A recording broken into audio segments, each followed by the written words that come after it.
Hey y'all, I know I always come off here and tell y'all that I ain't gonna hold you, but I'm gonna hold you today. This is an updated, the American government done shut down and they playing in our faces.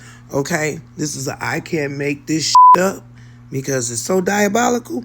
I definitely damn don't need to. We're watching it unfold right in front of our eyes. Now, have y'all ever noticed how every time it come around the holidays, the government start acting funny? All of a sudden, folk can't eat. All of a sudden, people can't breathe. There ain't no jobs. It's always some extra right? Well, this year is by far the worst, especially since the pandemic. But you know what? I'm going to go right on down through here with y'all and watch this all the way through. Child, listen, they shut down the government, froze SNAP, and told millions of families, good luck. All while ICE still getting paid, the East Wing child is getting bulldozed, and Trump bragging about his friend who dropped $130 million to pay the soldiers. So, money moving for everybody except the people who need it. You tell me that ain't strategic. And while we walking and talking about strategy, they fooling with the childcare assistance programs too.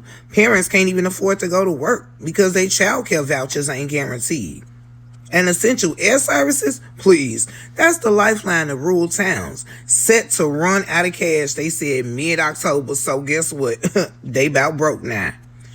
Traffic controllers up there, they either showing up late, or hell, they actually haven't even shown up to work. There's literally been reports where nobody in the control tower, like nobody, like planes are trying to communicate with the control tower, and there's nobody there.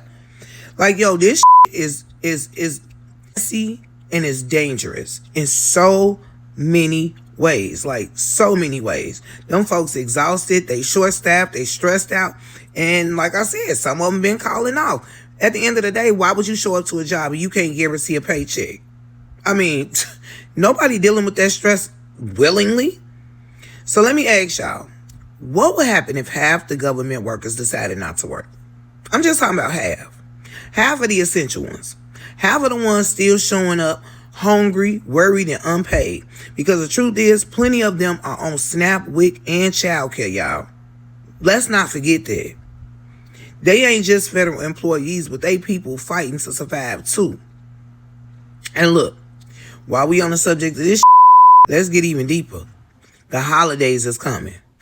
Bills are stacking up. Mental health is already a contentious position when it comes to holidays. This is a season where suicide rates spike, domestic violence rises, and people can barely hold it together. Now they got the pressures of the government shutting down and not even knowing if they're going to be able to get a paycheck. Like, this is crazy, y'all. Like, folks is forcing us into a panic, and this reminds me of something that happened just a few short years ago, if you know what I'm saying. Like, during the holidays, people are already barely holding it together. And now you got to add the uncertainty of employment, you know, if you're going to be able to actually eat, purchase food. You know what I'm saying? Like, this is just absolutely crazy, y'all. I'm talking about the manipulation game that this government in the United States of America play on its people is diabolical. Now, you tell me that is not, tell me how that's not being manipulative, right? It's the same pandemic playbook. They create chaos and then call it a crisis. Then they swoop in later saying, oh, we'll fix it. Nah, you caused it. This is what they do to us every time, y'all. Anyway, like I said, this is your queen Miss Neek, also known as Miss Neek Revamp. And this has been an episode of I Can't Make This Up. Y'all go ahead and leave it in the comments. Leave ICTMSU in the comments if you picking up what I'm putting down. This is ridiculous. You know what? Matter of fact, hashtag tag if this video made sense to you. If you just absolutely tired of the